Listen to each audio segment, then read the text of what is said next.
R আপোনালোকে ইতিমধ্যে গম পাইছে যে আজি আমাৰ অসম প্ৰদেশ কংগ্ৰেছ কমিটিৰ আমাৰ সন্মানীয় সভাপতি গৌৰৱ গগৈ ডাঙৰীয়াৰ নিৰ্দেশ মৰ্মে আজি বিভিন্ন দিশতে আমি কামবিলাক চলি আছে। তাৰ কাৰণে আজি বিশেষকৈ আমাৰ চাহ বাগিচা আদিবাসী জনগোষ্ঠীৰ কাৰণে কি ধৰণে আজি বৰ্তমান পৰিস্থিতি চলি আছে তাৰ বাবে এটা প্ৰেছ মিটৰ কাৰণে আমি আমাৰ সতীৰ্থসকলৰ লগত তাত উপস্থিত হৈছোঁ।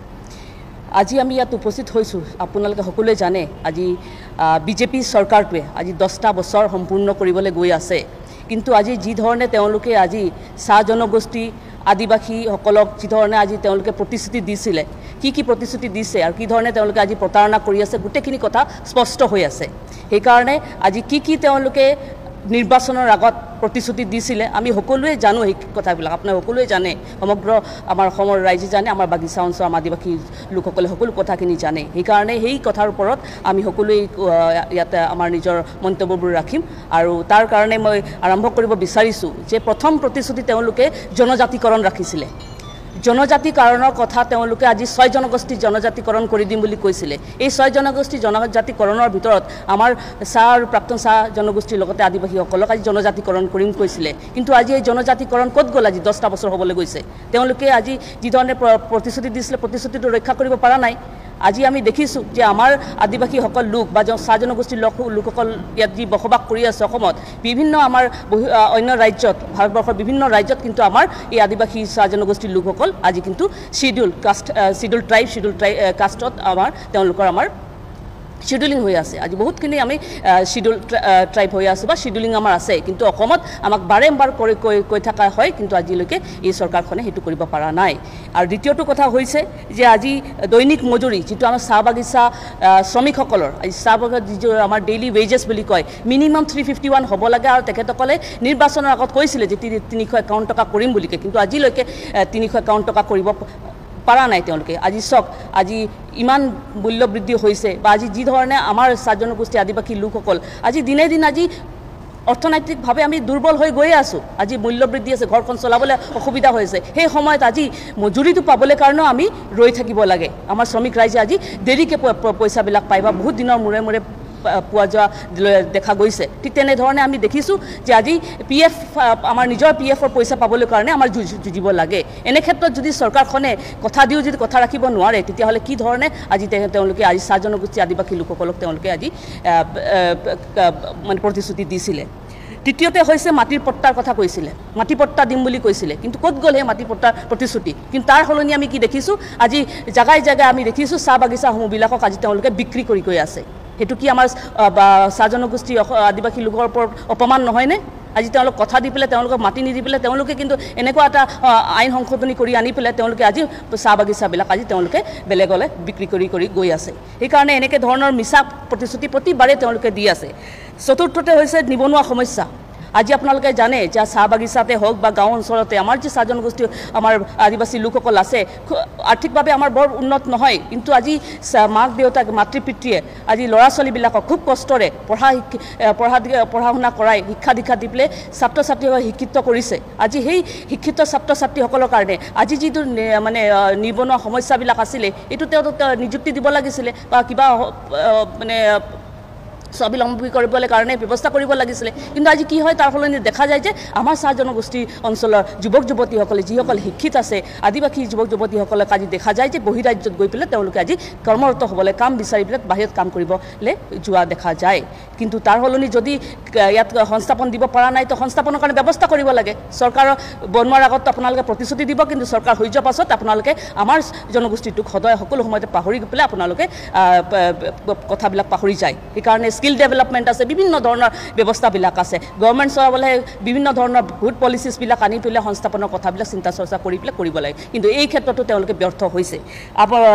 5 নম্বৰত আছে স্বাস্থ্যৰ ক্ষেত্ৰত। আজি দেখিছোঁ আমাৰ স্বাস্থ্যজনিত ক্ষেত্ৰত আমাৰ বহুত অসুবিধা হয়, বা আমাৰ মহিলাসকলে হওক বা শিশুসকলে হওক বা আজি বাগিচা অঞ্চলত আমি দেখোঁ যে বহুতবিলাক আমাৰ মানে ৰোগ, যেনেকৈ আমাৰ এনিমিক আছে মহিলাবিলাক, বা আমাৰ ডায়েৰিয়া খুব হয়, বা আজি টিউবাৰকুলোচিছ যিটো আমাৰ TB বেমাৰ বুলি কয়, যক্ষ্মা ৰোগ বুলি কয়, এইবিলাক খুব প্ৰচলিত হৈ থাকে। কিন্তু আজি আমি দেখিছোঁ যি ধৰণে স্বাস্থ্য ব্যৱস্থাবিলাক আজি বাগিচাত বা গাঁও অঞ্চলবিলাকত হ'ব লাগিছিলে তেনেকুৱাতো নাই। আজি হস্পিটেল যদি আছে তাত ডাক্তৰ নাই, দৰবৰ ভালদৰে ব্যৱস্থা নাই, দৰৱৰ অভাৱ হৈ আছে তেনে সময়ত কি ধৰণে আমাৰ এই মানে পিছপৰা আমাৰ চাহ জনগোষ্ঠী আদিবাসী লোকসকলৰ কাৰণে উন্নত স্বাস্থ্য ব্যৱস্থা তেওঁলোকে চিন্তা চৰ্চা কৰিছে ভালদৰে কৰিব লাগে তেতিয়াহ'লে হে কিবা এটা ভাল স্বাস্থ্যজনিত এটা দিশত আগবাঢ়ি যাব পৰা যাব তাৰ লগতে আমি দেখিছোঁ যে আজি ইনফেণ্ট মৰ্টেলিটি কেছে হওক বা মেটাৰনেল মৰ্টেলিটি কেছে হওক কম হোৱা দেখা নাই কিন্তু আজি বিভিন্ন কাৰণত আজি ৰোগৰ কাৰণ আজি দেখা গৈছে যে আজি এই মৃত্যুৰ হাৰ বাঢ়িহে গৈ আছে সেইকাৰণে ইয়াতো তেওঁলোকে স্বাস্থ্যজনিত ক্ষেত্ৰতো আজি চাহ বাগিচা অঞ্চলবিলাকত তেওঁলোকে ব্যৰ্থ হৈছে 6 নম্বৰত আহিছে শিক্ষা আজি শিক্ষাৰ কথাত আমি দেখিছোঁ যে আজি বহুত কিছু স্কুল খুলিছে কিন্তু স্কুলত যি ধৰণে ব্যৱস্থা কৰিব লাগিছিলে আজি ঠিক তেনেধৰণেতো ব্যৱস্থা কৰা আমি দেখা নাই সেইকাৰণে এনেকুৱা বিভিন্ন ক্ষেত্ৰত আজি দেশখন আগবাঢ়িবলৈ হ'লে আমাৰ শিক্ষা দীক্ষাৰ কাৰণে বহুত প্ৰয়োজনীয়তা আছে সেইকাৰণে আজি ইয়াতে আমি চাহ জনগোষ্ঠী আদিবাসী লোকসকলৰ কাৰণে আজি শিক্ষা দীক্ষাত বেছি জোৰ দিব লাগে যাতে আমাৰ এই দুখীয়া জনসাধাৰণবিলাক বা যিমানখিনি আমাৰ চাহ বাগিচা অঞ্চলবিলাকত বসবাস কৰে তেওঁলোকৰ কাৰণে সুব্যৱস্থা কৰি পেলাই যাতে সকলোৱে শিক্ষিত হওক তাৰ কাৰণে এটা ব্যৱস্থা কৰাৰ কাৰণে খুব প্ৰয়োজনীয়তা আছে কিন্তু তাতো এই চৰকাৰখনে বিফল হৈছে আৰু 7 নম্বৰত আছে এইটো এটা খুব আমাৰ জ্বলন্ত সমস্যা আৰু খুব ডাঙৰ এটা সমস্যা খুব ইম্পৰ্টেণ্ট এইটো হৈছে মহিলা আৰু শিশুৰ সুৰক্ষা আজি এই বিজেপি চৰকাৰে বেটি বচাও বেটি পঢ়াও বুলিকে শ্লোগান দি পেলাই তেওঁলোকে আজি জানো আমাৰ অসমৰ বেটি বা ভাৰতৰ বেটি বা চাহ বাগিচাৰ বেটিসকলক ৰক্ষা কৰিবলৈ পাৰিছেনে সুৰক্ষা দিব পাৰিছেনে নাই পৰা তেওঁলোকে এইটোতো ব্যৰ্থ হৈছে আজি আমি দেখিব পাৰিছোঁ যে আজি বিভিন্ন বিশেষকৈ আজি চাহ জনগোষ্ঠী আমাৰ বিভিন্ন চাহ বাগানবিলাকতে হওক বা আজি গাঁৱে বস্তিয়ে হওক সকলো মহিলাসকল আজি বিভিন্ন ধৰণৰ নিৰ্যাতনৰ সন্মুখীন হৈছে বিভিন্ন ঠাইত আমি দেখিছোঁ ৰেপ হৈছে মাৰ্ডাৰ হৈছে বা ক'ৰবাত আমাৰ ঘৰুৱা আমাৰ যিখিনি হিংসা আছে তাতো বহুত মহিলাবিলাক ভুগি আছে সেইদিনাখন আপোনালোকৰ লগতে ইয়াত প্ৰেছ মিট কৰিছিলোঁ তিনিচুকীয়া নহয় জানো তিনিচুকীয়া জিলাত 20 ফুটীয়া বাগানৰ এগৰাকী কিশোৰীক শুই থকা অৱস্থাত ঘৰৰ পৰা উঠাই লৈ তাক দলবদ্ধ ধৰ্ষণ কৰি পেলাই মাৰি পেলাই নলাত পেলাই দিয়া হয় এনেকুৱা ধৰণে যদি চলি থাকে তেতিয়াহ'লে ক'ত আমাৰ শিশু সুৰক্ষা হ'ব বা ক'ত মহিলা সুৰক্ষিত হৈ থাকিব সেইকাৰণে আহ্বান জনাওঁ যে এই ক্ষেত্ৰত মহিলাসকলৰ কাৰণে আৰু শিশু সকলৰ ক্ষেত্ৰত তেখেতসকলে ভালকৈ গুৰুত্ব দিব লাগে সেইকাৰণে এনেকুৱা বিভিন্ন কথাবিলাকৰ কাৰণে আজি উপস্থিত হৈছোঁ আমাৰ লগত আমাৰ অতীতসকল আছে সেইকাৰণে এই সকলো কথাৰ কাৰণে আমাৰ অসম প্ৰদেশ কংগ্ৰেছ কমিটিয়ে আমি এটা দাবী জনাইছোঁ যে এই বিষয়বিলাকৰ খুব সোনকালে অতি শীঘ্ৰে যাতে সমাধান হয় আৰু নহ'লে অনাগত যি নিৰ্বাচন আছে তাত কিন্তু আমাৰ চাহ বাগিচাৰ লোক আদিবাসী লোকসকলে কিন্তু প্ৰত্যুত্তৰ দিব এইকাৰণে ইয়াৰ পাছত মই ধন্যবাদ জ্ঞাপন কৰি পেলাই আমাৰ প্ৰাঞ্জল ঘাটুৱা ডাঙৰীয়াক মই নিজৰ মন্তব্য ৰাখিবলৈ নমস্কাৰ আপোনালোকক সবকে ধন্যবাদ জনাইছোঁ আমাৰ কংগ্ৰেছৰ আমাৰ APCCৰ ৱৰ্কিং প্ৰেচিডেণ্ট ৰজিনা তিৰ্কি বাইদেৱে মোটামুটিকৈ গোটেই টপিকবোৰ তেওঁ চুই গৈছে মই দুটামান কথা ক'ব বিচাৰোঁ আজি ইউথ জেনেৰেশ্যনটো আমাৰ বাগান অঞ্চলৰ যদি আমি ইউথ জেনেৰেশ্যনটো চাওঁ আজি সমাজ এটাক যদি আমি আগবঢ়াই লৈ যাব লাগে সমাজটোক আগবঢ়াই লৈ যাবলৈ কাৰণে আমি চৰকাৰ ফালৰ পৰা যদি আমি ফ্ৰীবি দিওঁ ফ্ৰীবি দি পেলাই এই ফ্ৰীবি দি পেলাই আমি সমাজ এটাক উদ্ধাৰ কৰিব নোৱাৰোঁ আপোনালোকে দেখিছে এই প্ৰায় 9 বছৰৰ শাসনত তেওঁলোকে কি কৰে ইলেকশ্যনৰ সময়ত 1-2 মাহৰ আগৰ পৰা তেওঁলোকে কি কৰিব আমাৰ বাগান অঞ্চলবোৰত তেওঁলোকে মানুহক অলপ পইচা দি পেলাই ভোটটো ল'বলৈ চেষ্টা কৰে আজি মোৰ কথাটো হৈছে যে আজি মই ডেটা এটা লৈ পেলাই আহিছোঁ যে আজি প্ৰভিডেণ্ট ফাণ্ডৰ ডেটা হয় যে আজি আমাৰ অসমত 1266টা গাৰ্ডেন আছে আৰু তাত পাৰ্মানেণ্ট ৱৰ্কাৰ আমাৰ আছে প্ৰায় 12,82,989 আজি তেওঁলোকে এতিয়া এটা হেৰি ওলাইছে যে 5,000 টকাকৈ দিব মোৰ কথাটো এইটোৱে হৈছে যে আমি ভাল পাইছোঁ কিন্তু কথাটো হৈছে যে অকল 6 লাখ মানুহক কিয় আৰু এই 6 লাখ মানুহক যে তেওঁলোকে দিছে ক্ৰাইটেৰিয়াটো কি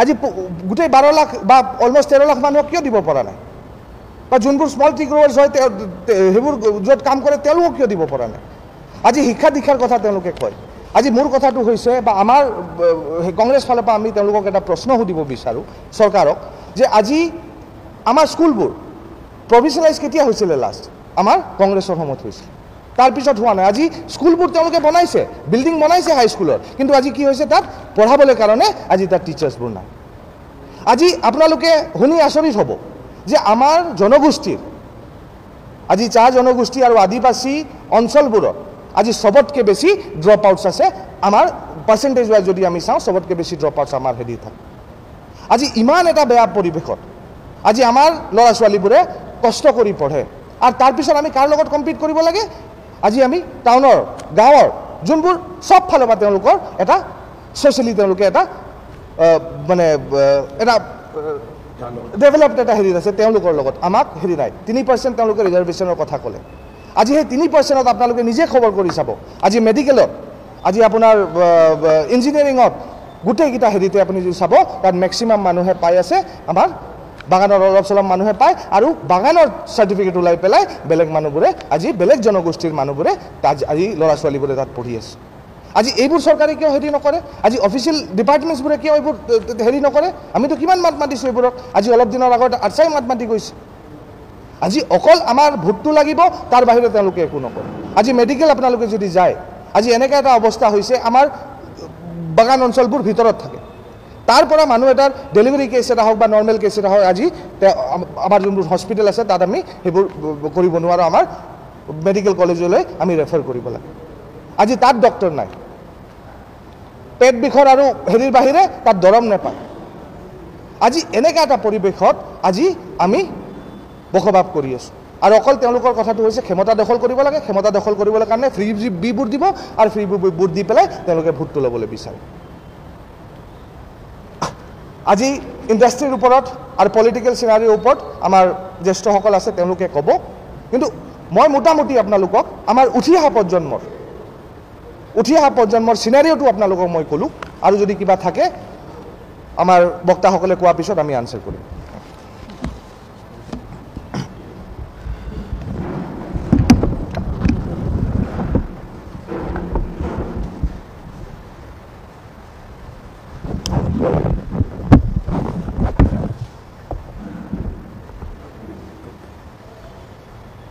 আজিৰ এই সংবাদমেলত উপস্থিত থকা আমাৰ চেয়াৰমেন বৰা ডাঙৰীয়া আমাৰ ৰজলিনা তিৰ্কী আমাৰ ৱৰ্কিং প্ৰেচিডেণ্ট প্ৰাঞ্জল ঘাটোৱাৰ ভাইটি আৰু মোৰ দাদা এটুৱা মুণ্ডা ডাঙৰীয়া আৰু সাংবাদিক বন্ধুসকল আজি PCCয়ে খুব গুৰুত্বপূৰ্ণ বিষয়ৰ ওপৰত এনেধৰণৰ সাংবাদিক মেল এটা ইয়াত আমি আয়োজন কৰিছোঁ কাৰণ চাহ জনগোষ্ঠী বা আদিবাসী লোকসকল অতিকৈ পিছপৰা আৰু বিগত দিনবিলাকত বিজেপি চৰকাৰে যিদৰে তেখেতসকলে প্ৰতিশ্ৰুতি দিছিলে যিখিনি নিজেই তেওঁলোকে প্ৰতিশ্ৰুতি দিছিলে এটাও প্ৰতিশ্ৰুতিৰ কাম কিন্তু তেখেতসকলে কৰা নাই তেখেতসকলে জনজাতিকৰণ কৰিম বুলি কৈছিলে 351 টকা হাজিৰা দিম বুলি কৈছিলে 200 ইউনিট ফ্ৰী বিজুলী দিম বুলি কৈছিলে মাটিৰ পট্টা দিম বুলি কৈছিলে আৰু অন্যান্য বহুতো প্ৰতিশ্ৰুতি তেখেতসকলে দিছিলে কিন্তু আমি দেখিলোঁ তেওঁলোকে এই চাহ জনগোষ্ঠী আৰু আদিবাসীৰ কাম কৰাতকৈ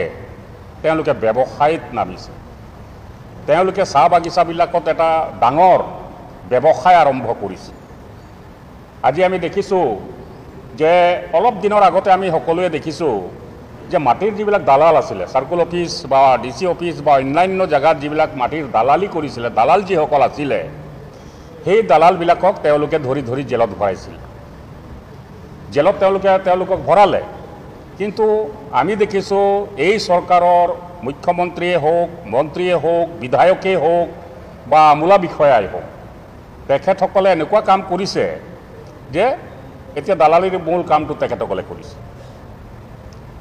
মোৰ সমষ্টিতে বাগিচা এটা আছে শুকান পুখুৰী আৰু কচুজান চাহ বাগিচা এই বাগিচাটো 6000 বিঘা মাটিৰ কালি 6000 বিঘা এই 6000 বিঘা মাটিৰ ভিতৰত এই বাগিচাখন বিক্ৰী হ'ল আৰু বিশেষ ব্যক্তিয়ে এই বাগিচাখন কিনিছে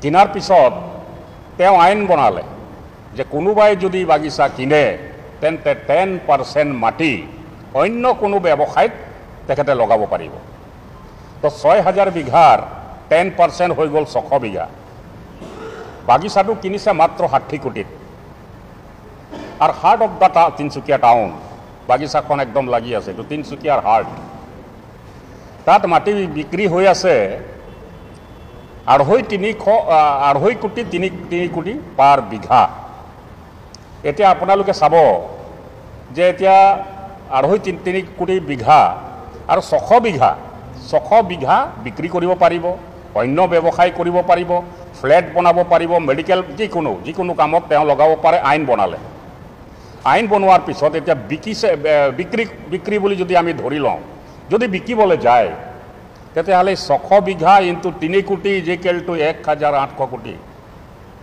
1800 কোটি টকা পাব। কিনিছিলে কিমানত? মাত্ৰ 60 কোটিত কিনিছে। গতিকে কিমান ডাঙৰ এটা ষড়যন্ত্ৰ এটা চলিছে। আৰু বাগিচাবিলাক প্ৰায় শেষ, বাগিচাবিলাক প্ৰায় শেষ হৈ গ'ল। আমি দেখিছোঁ ৱাৰেণ্ট ইণ্ডিয়া টি লিমিটেড যি নেকি 200 বছৰ বাগিচা চলালে, তেখেতসকল সম্পূৰ্ণ তেওঁলোকৰ 14খন বাগিচা আছিলে, 14কে 14 বাগিচা বিক্ৰী কৰি ওলাই গ'ল। আমাৰ এপি জয় কোম্পানী আছিলে, তেওঁলোকৰ 15খন বাগিচা আছিলে, 15খনেই বিক্ৰী কৰি তেওঁলোকে চাহ ব্যৱসায়ৰ পৰাই ওলাই গুচি গ'ল। আৰু আমাৰ মেকলিন মেগৰ, বেকলয়েড ৰাছেল, আছাম কোম্পানী আৰু বহুতো নামী দামী যাৰ নেকি লণ্ডনত অফিচ আছিলে, সেই কোম্পানীবিলাকে চাহ বাগিচাবিলাক বিক্ৰী কৰি দিছে। তাৰ মানে তেওঁলোকে চাহ বাগিচাক বিজেপি চৰকাৰ যদি থাকে অনাগত সময়বিলাকত চাহ বাগিচা নাথাকিব, চাহ বাগিচাই নাথাকিব। যিদৰে মানে যিটো গতত গৈ আছে, কাৰণ মুখ্যমন্ত্ৰীয়ে বাগিচা কিনিছে, মন্ত্ৰীয়ে বাগিচা কিনিছে, বিধায়কে বাগিচা কিনিছে, অন্যান্য আলু বেপাৰী, চাউল বেপাৰী, দাইল বেপাৰী বাগিচাবিলাক কিনিছে। কিহৰ কাৰণে কিনিছে? শ্ৰমিকসকলৰ কাৰণে কিনা নাই। শ্ৰমিকসকলৰ কাৰণে তেখেতসকলে বাগিচা কিনা নাই, তেখেতসকলে মাটিৰ লোভত, কেৱল মাত্ৰ মাটিৰ লোভত তেখেতসকলে চাহ বাগিচাবিলাক কিনিছে। গতিকে ক'ত গৈ আছে এই গোটেই কথাবিলাক আপোনালোকে নিজেই বিবেচনা কৰিব। আৰু হেল্থৰ ক্ষেত্ৰত আমি দেখিছোঁ যে বিজেপি শাসন প্ৰায় 9 বছৰ হ'ল। এই 9 বছৰত চাহ শ্ৰমিকসকল শুকাই ক্ষীণাই শেষ হৈ গৈছে। কাৰণ 250 টকা তেওঁলোকে প্ৰতিশ্ৰুতি দিছিলে, 351, 250 টকা হাজিৰাত তেওঁলোকে পৰিয়াল চলাব পৰা নাই, নিউট্ৰিশ্যন খাব পোৱা নাই, ভিটামিনযুক্ত বস্তু খাব পৰা নাই। কাৰণ 250 টকাত মাক বাপেক ল'ৰা ছোৱালী যদি থাকে, 250 টকাত পৰিয়ালটো কেনেকৈ চলিব? অৰুণোদয় তাত নাপায়। চাহ বাগিচাৰ মানুহবিলাকে অৰুণোদয় নাপায়। কোনোবা বাগিচাত 8-10টামান যিবিলাকে নেকি বিজেপি কৰে তেওঁলোকে হয়তো পাব পাৰে, কোনোবা বাগিচাত 8-10টা 20টামান, বাকী মানুহ কোনো কিন্তু অৰুণোদয় নাপায়। গতিকে এই কথাবিলাক এতিয়া চাহ জনগোষ্ঠীয়ে বুজি পোৱা হৈছে। অনাগত সময়বিলাকত নিশ্চয় এটা ভাল উত্তৰ দিব। কাৰণ বিল' 50 কেজি হৈ গৈছে ৱেটটো, বডি ৱেট চাহ শ্ৰমিকসকলৰ 80% মানুহৰ বডি ৱেট বিল' 50 কেজি। আৰু বিভিন্ন বেমাৰ আৰু বিল' 50 কেজি হ'লে ইজনে সিজনক তেজ দিব নোৱাৰে, তেজ পৰ্যন্ত দিব নোৱাৰে। গতিকে তেওঁলোকে যিদৰে মানে কাম কাজবিলাক চলাই আছে, তো আমি ভাবোঁ যে আমাক দয়া নালাগে, আমাক লাগে আমাৰ অধিকাৰ। যিবিলাক প্ৰতিশ্ৰুতি দিছিলে প্ৰতিশ্ৰুতিবিলাক তেওঁলোকে পূৰণ কৰক। কেৱল প্ৰলোভনৰ ৰাজনীতি।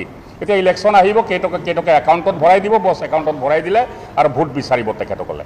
গতিকে এইবিলাক নকৰি এতিয়া যেনেকৈ তেওঁলোকে কৈছিলে 100 দিনত জনজাতিকৰণ কৰিম, নকৰিলে। আমাৰ 351 টকা হাজিৰা দিম, নিদিলে। 200 ইউনিট ফ্ৰী বিজুলী দিম, নিদিলে। মাটিৰ পট্টা দিম, নিদিলে। আগতে 10 টকাত মোবাইলবিলাক ৰিচাৰ্জ হৈছিলে, আজিকালি কিমান লাগে? পাণ দোকানত মোবাইল ৰিচাৰ্জ হৈছিলে, আজিকালি 299 টকা নহ'লে মোবাইল ৰিচাৰ্জ কৰিব নোৱাৰি। গতিকে যিদৰে মূল্য বৃদ্ধি তেখেতসকলে কৰিছে, আৰু এই বাগিচাবিলাক আমাৰ আছাম হিমন্ত বিশ্ব শৰ্মাৰে 14খন বাগান, ATCL বাগিচা ঠিক কালি পৰহি 250 টকা, 205 টকা হাজিৰা আছিলে, কালি পৰহি 250 টকা কৰিছে। আৰু তাতে PF বহুত পেণ্ডিং আছে, ঘৰ দুৱাৰ পানী পায়খানাকে আদি কৰি এই গোটেই বস্তুবিলাক আজিও তেওঁলোকে তাত দিব পৰা নাই, দিয়া নাই। আইন আছে, শ্ৰম আইন আছে, শ্ৰম আইন অনুসৰি আমাৰ এছিষ্টেণ্ট লেবাৰ কমিশ্যনাৰবিলাক আছে, কমিশ্যনাৰ আছে, তেওঁলোকে ভিজিট কৰিব লাগে, তেওঁলোকে চাব লাগে, কিন্তু তেওঁলোকে মানে এইবিলাক নাচায়। গতিকে এই যে যিটো অৱস্থা, চাহ বাগিচা মানে বিজেপি থাকিলে চাহ বাগিচা নাথাকিব। নৰেন্দ্ৰ মোদী ডাঙৰীয়া 10টা বাগান আছে, এণ্ড ৰয়েল কোম্পানী। আজি সেই 10টা বাগানত 2-3 মাহ কাম কৰাৰ পিছত মানুহবিলাকে দৰমহা পোৱা নাই, ৰেচন পোৱা নাই, অন্যান্য সা সুবিধা যিবিলাক আছে একো সা সুবিধা পোৱা নাই। এতিয়া কালি পৰহি মুখ্যমন্ত্ৰীয়ে কৈছে যে বাগিচাকেইখন বিক্ৰী কৰি দিম, আৰু বিক্ৰী কৰিলে ভাল মানুহক যাতে তেখেতসকলে দিয়ে, এইটো থাকিলে আমাৰ। আৰু হাইস্কুলবিলাক বনালে 2জন বা 3জন টিচাৰ, তাত মানে পিয়ন নাই, চকীদাৰ নাই, কোনো ৰকমৰ মানে হেৰি নাই, ক্লাৰ্ক নাই, কোনো নাই। এতিয়া সেই 3জন শিক্ষকে গোটেইবিলাক, সেইকাৰণে তাত আমি দেখিছোঁ ড্ৰপ আউটৰ সংখ্যা বহুত বেছি ড্ৰপ আউট হৈছে। গতিকে তেওঁলোকে কেইটামান, আৰু LP স্কুলবিলাক যিবিলাক আছে আজিও চৰকাৰীকৰণ হোৱা নাই সম্পূৰ্ণৰূপে আজিও তেখেতসকলে LP স্কুলটোক চৰকাৰীকৰণ কৰা নাই। গতিকে এইবিলাক যিবিলাক প্ৰতিশ্ৰুতি দিছিলে, প্ৰতিশ্ৰুতিবিলাক তেখেতসকলক পূৰণ কৰিবৰ কাৰণে অনুৰোধ জনাইছোঁ আৰু যিটো বেটি বাচাও বেটি পঢ়াও বুলি যিটো কয় তেখেতসকলে এই কথাটো তিনিচুকীয়াৰ আমাৰ বৰডুবি থানাৰ অন্তৰ্গত কাটানী গাঁৱত তেখেতসকলে প্ৰজা উপাধিৰ 8ষ্ঠ শ্ৰেণী 6ৰ ছোৱালী এজনীক ৰেপ কৰিলে আৰু ৰেপ কৰিলে বিজেপিৰ এজন নেতা সমুদ্ৰ ৰয় নামৰ ব্যক্তি এজনে ৰেপ কৰিলে কিন্তু বিজেপি নেতা হোৱাৰ কাৰণেই তেওঁ আজিও প্ৰায় 1.5-2 বছৰ হ'ল আমি আন্দোলন কৰিলোঁ কিন্তু 2 বছৰে তেওঁক কিন্তু আজিও গ্ৰেপ্তাৰ কৰা নাই গতিকে আমি আৰু এই যিটো 8ষ্ঠ শ্ৰেণীৰ ছাত্ৰী যি ৰেপ হ'ল তাৰ মাকক তাৰ পৰিয়ালটোক সমুদ্ৰ ৰয়ে ভিত্তি প্ৰদৰ্শন কৰিলে দম দি থাকে যে নকবি ক'তো নাযাবি কথাটো ওলালে কথা মাৰি পেলাম তোক এনেকৈ ধৰণৰ ভিত্তি প্ৰদৰ্শন কৰিলে আৰু সেই ভিত্তি প্ৰদৰ্শনৰ ফলত তাৰ মাকৰ নাম আছিলে বুধনী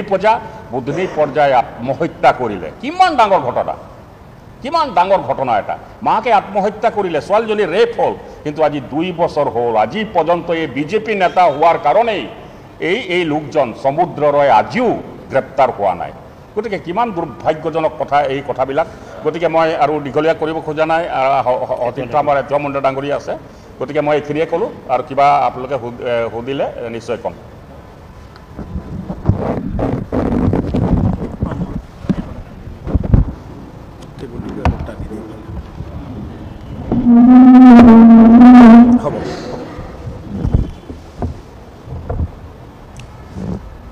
নমস্কাৰ জোহাৰ বন্ধুসকল আজিৰ এই গুৰুত্বপূৰ্ণ চাহ জনগোষ্ঠীক লৈ আদিবাসীসকলক লৈ কিনে আয়োজন কৰা এই সংবাদ মেলত উপস্থিত আমাৰ নেত্ৰী ৰজিলিনা তিৰ্কী ডাঙৰীয়ানী ৱৰ্কিং প্ৰেচিডেণ্ট আমাৰ মিডিয়া চেলৰ চেয়াৰমেন বেদব্ৰত বৰা ডাঙৰীয়া ৰাজু সাহু ডাঙৰীয়া ভতিজা প্ৰাঞ্জল ঘাটোৱাৰ ডাঙৰীয়া ইতিমধ্যে আপোনাসৱৰ ওচৰত আমাৰ চাহ জনগোষ্ঠী আদিবাসীসকলৰ বিষয়ে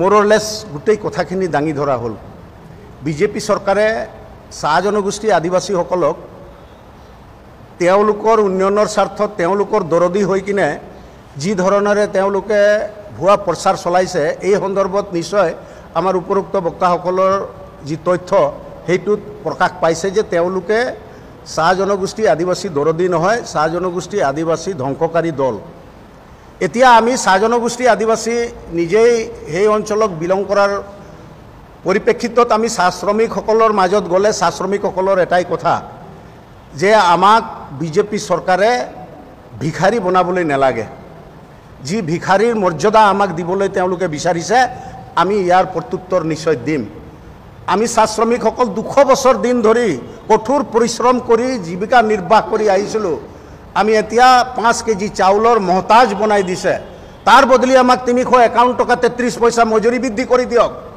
এই 351 টকা মজুৰি বৃদ্ধি কৰিলে এতিয়া 250 টকা চলিছে সামান্য অংক এটা এই 250ৰ পৰা যদি 351 টকা বঢ়াই দিয়ে 101 টকা কৰি মজুৰি বাঢ়িব একদিনত একটা শ্ৰমিকৰ অলপ আগতে 1000 ওপৰ চাহ শ্ৰমিকৰ কথা ক'লে 30 লাখৰ আমাৰ চাহ শ্ৰমিকৰ কথা ক'লে এইটো অংক এটা হিচাপ কৰি চাওকচোন আপোনালোকে একদিনত 100 টকা ইহঁতি কোম্পানীক লাভ দিয়াই আছে মাহেকত তেওঁলোকে 36000 টকা এই মাহেকত 30000 টকা তেওঁলোকে এই শ্ৰমিকৰ পৰা কাটি কোম্পানীক লাভ দিয়াই আছে যদি মজুৰিটো বৃদ্ধি কৰা হ'লে মাহেকত 3000 টকা তেওঁলোকে অতিৰিক্তভাৱে পালেহেঁতেন বছৰেকত 36000 টকা পালেহেঁতেন এতিয়া সেই টকাটো কোম্পানীৰ পৰা তেওঁলোকে 5000 টকা ইলেকশ্যনৰ নামত দি কিনে আমাৰ মানুহবিলাকক অভুৱা ভৰিছে 5000 টকা একেবাৰতে দি দিছে ইফালে 36000 টকা আমাৰ মানুহৰ পৰা বছৰেকত লৈছে এই কথাবিলাকৰ কাৰণে আমাৰ চাহ জনগোষ্ঠী আদিবাসীবিলাকৰ কোনোদিনে উন্নতি হোৱা নাই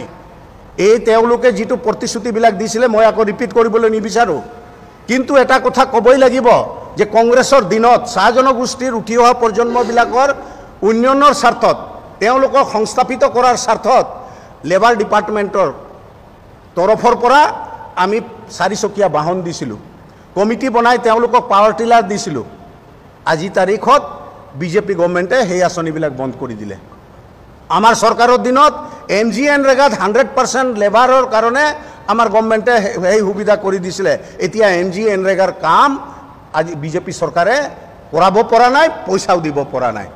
আমাৰ চৰকাৰৰ দিনত চাহ জনগোষ্ঠী আদিবাসীবিলাকৰ কাৰণে বিভিন্ন ৰকমৰ উন্নয়নমূলক আঁচনি ল'বলৈ চেষ্টা কৰা হৈছিলে। স্কুলবিলাক বিশেষকৈ শিক্ষাৰ ক্ষেত্ৰত LP স্কুলবিলাকক প্ৰভিন্সিয়েলাইজ কৰিছিলে। হিতেশ্বৰ শইকীয়াৰ দিনৰ পৰা আমাৰ টিচাৰবিলাকক এপইণ্টমেণ্টৰ ব্যৱস্থা কৰা হৈছিলে। আজি এই বিজেপি চৰকাৰে স্কুল হাইস্কুল বনাই দিছে, মোৰ সতীৰ্থ এজনে ক'লে, কিন্তু তাত ইনফ্ৰাষ্ট্ৰাকচাৰটোহে কৰিলে, এই বাহটোহে ল'লে, ভিতৰত একেবাৰে বুবেৰী ভাং আছে। বেলেগ স্কুলৰ পৰা বেলেগ হাই ছেকেণ্ডেৰীৰ পৰা টিচাৰ আনি কেইটামান টিচাৰ দি কিনে এই মানুহবিলাকক হাৰাশাস্তি এটা কৰা হৈছে। এই নাম মাত্ৰ তেওঁলোকে যিটো জয়ঢোল বজাইছে, এই জয়ঢোল পৰা চাহ জনগোষ্ঠীক কেতিয়াও উন্নতি তেওঁলোকে কৰা নাই, বৰঞ্চ ইলেকশ্যনৰ ভোটৰ তাগিদাত তেওঁলোকে চাহ জনগোষ্ঠী আদিবাসীসকলক আৰু বেছি দৰিদ্ৰৰ ফালে ঠেলি দিছে। সেই কথাটো আজিৰ মূল্য বৃদ্ধি যেনেকুৱা ধৰণৰ হৈছে বস্তু বাহিনীৰ, তদ্ৰুপভাৱে এই বেলেঞ্চটো ৰাখি মজুৰি বৃদ্ধি কৰিব লাগিছিলে। সিদিনাখন চিফ মিনিষ্টাৰে এছেম্বলিত কি কৈ দিলে যে 551 টকা 550 টকা হাজিৰা দিবলৈ মই প্ৰস্তুত আছোঁ। এই লেবাৰ মিনিষ্টাৰে জানে, লেবাৰ মিনিষ্টাৰে দিয়া নাই। এইটো কথা হ'ল নেকি? আপোনাৰ হাতত আছে। মন্ত্ৰী এজনক যদি আপুনি কৈ দিয়ে তাৰ মন্ত্ৰী বচাবৰ কাৰণে সি কেনেকুৱা ধৰণৰ ক'ব যে মই এইটো কেনেকৈ ক'ম?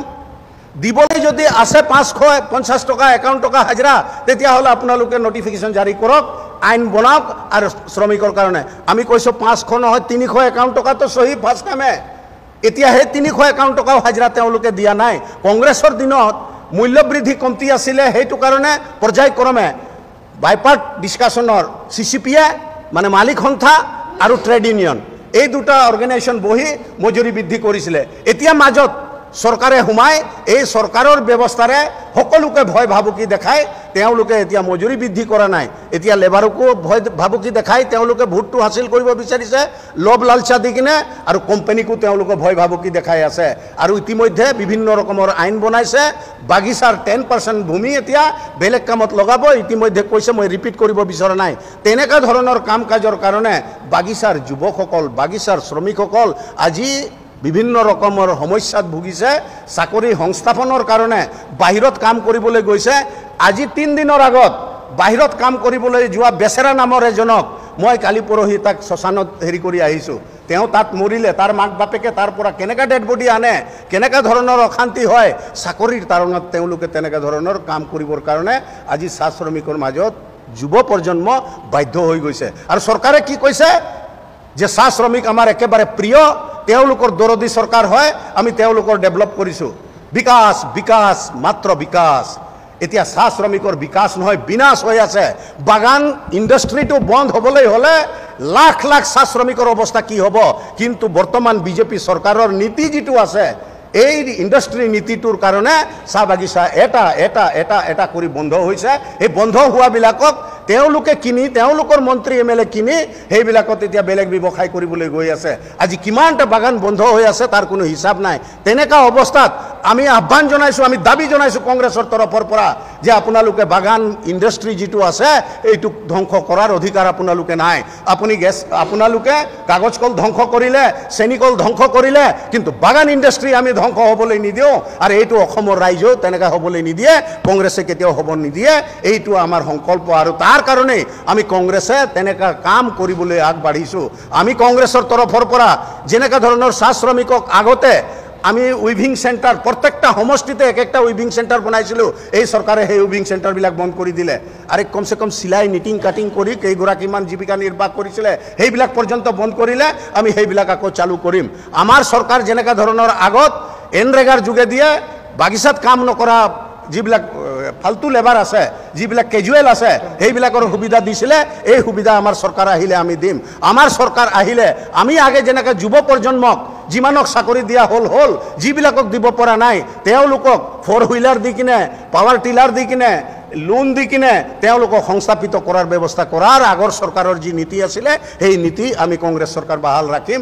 এইবিলাক কথা আমাৰ চৰকাৰে সিদ্ধান্ত লৈছে। আৰু মাননীয় প্ৰেচিডেণ্ট গৌৰৱ গগৈ ডাঙৰীয়াই দায়িত্বভাৰ লোৱাৰ পাছত সমগ্ৰ অসমত এটা জোয়ার যেনেকা সৃষ্টি হয়েছে চাহ বাগিচাতো এই জোয়ার সৃষ্টি হয়েছে আর বাগিচার রাইজে পাত ছিগা রাইজ কলম করা রাইজে কব বিচাৰিছে যে বিজেপি সৰকাৰে আমাক যি ধৰনেৰ ভিখাৰি লাইনত লৈ যাব বিচাৰিছে আমি ভিখাৰিৰ বদান্যতাৰ লাভ কৰিবলৈ বিচৰা নাই আমি আমাৰ অধিকাৰ বিচাৰিছো আমাক মজুরি বৃদ্ধি করে দিয়ক আমার মাটি পট্টা দিয়ক আমাক জনজাতিকরণের অধিকার দিয়ক আমার শিক্ষার অধিকার দিয়ক আমার স্বাস্থ্যর অধিকার দিয়ক এইবিলাকে আমার সরকারের দিনত আছিলে আর সেইবিলাককে চাহ শ্রমিকে বিচাৰি আছে আজি আৰ